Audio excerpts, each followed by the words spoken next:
നമസ്കാരം. ഭഗവത്ഗീതയിൽ പറയുന്നു, അലസനും വിഷാദാത്മകനുമായ ഒരുവൻ താമസകർത്താവാണ്.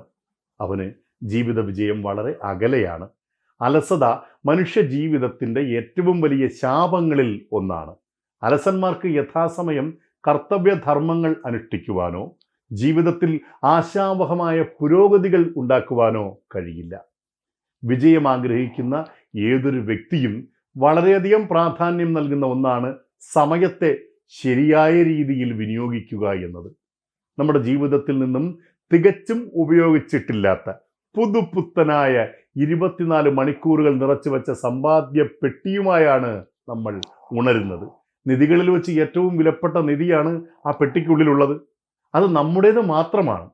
കർമ്മങ്ങൾക്കായി സമയം കൃത്യമായി ഉപയോഗിക്കാത്തത് ഒരു മഹാരോഗം തന്നെയാണെന്ന് ആധ്യാത്മിക ഗ്രന്ഥങ്ങൾ നമ്മെ പഠിപ്പിക്കുന്നു. സമയത്തെ ഫലപ്രദമായി ഉപയോഗിക്കുന്നതിനെ അടിസ്ഥാനമാക്കിയാണ് ഒരുവന്റെ ജീവിത വിജയം നിലനിൽക്കുന്നത്. നമ്മുടെ സന്തോഷവും നമ്മൾ ലക്ഷ്യമിട്ടിരിക്കുന്ന ഉയർന്ന വിജയങ്ങളും സാമ്പത്തിക നേട്ടങ്ങളും പദവികളുമെല്ലാം സമയത്തെ അടിസ്ഥാനപ്പെടുത്തിയാണ്. സമയം നമുക്ക് എപ്പോഴും ഉണ്ട്. അതിനെ നഷ്ടമാകാതെ വേണ്ടവണ്ണം ഉപയോഗിക്കുന്നതിലാണ് ജീവിത വിജയം. ശുഭദിനം.